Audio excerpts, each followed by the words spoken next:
અમે રજૂઆત તો ગઈકાલે મુખ્યમંત્રીને પણ કરી હતી, આજે હર્ષ સંઘવીને કરી હતી કે ભાઈ જે મા બાપો ગામડામાં રહેતા હોય, દીકરીઓને શહેરમાં ભણવા મોકલે છે, શહેરમાં અમદાવાદમાં આવતા હોય, સુરત આવતા હોય કે જ્યાં ત્યાં એને કોલેજમાં એડમિશન મળે ત્યાં મોકલતા હોય છે.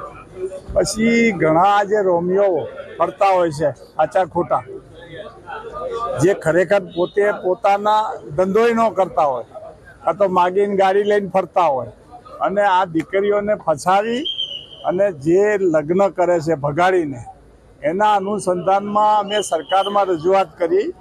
ગઈકાલે મુખ્યમંત્રી ભૂપેન્દ્રભાઈને કરી છે અને આજે ગૃહમંત્રી સાહેબને અને ડેપ્યુટી સીએમને પણ રજૂઆત કરી કે ભાઈ આ મા બાપની સંમતિ લેવી જરૂરી છે. કોઈ પણ દીકરી, જ્યારે દીકરી 20 વર્ષ 25 વર્ષ એને પાળીને મોટી કરી હોય અને પછી ગમે ત્યાં ભાગી જાય અને પછી જ્યારે પોલીસમાં ફરિયાદ થાય, પોલીસમાં મળવાનું થાય તો હું ઓળખતી નથી. આવા પ્રસંગો બનતા હોય છે. એટલે રજૂઆત કરી કે ભાઈ કાયદો બનાવો ને મા બાપની સંમતિ લઈ અને ભલે એને દીકરીને જ્યાં લગ્ન કરવાના કરે, પણ મા બાપની સંમતિ હોય એ સંમતિ લઈને જ લગ્ન થાય એનું રજીસ્ટ્રેશન કરવું.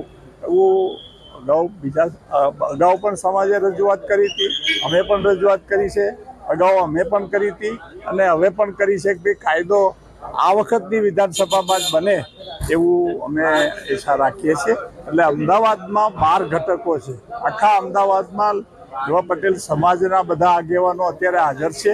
પરસોત્તમભાઈ છે, ભાઈ દિનેશભાઈ છે, ભાઈ પરેશભાઈ છે. અમે બધા આજે રજૂઆત કરી, સમૂહ રજૂઆત કરી છે અને સરકારે એમાં પોઝિટિવ, મુખ્યમંત્રીએ પણ પોઝિટિવ કીધું છે અને ગૃહમંત્રીએ પણ પોઝિટિવ કીધું છે કે આમાં કાયદો બનાવશે.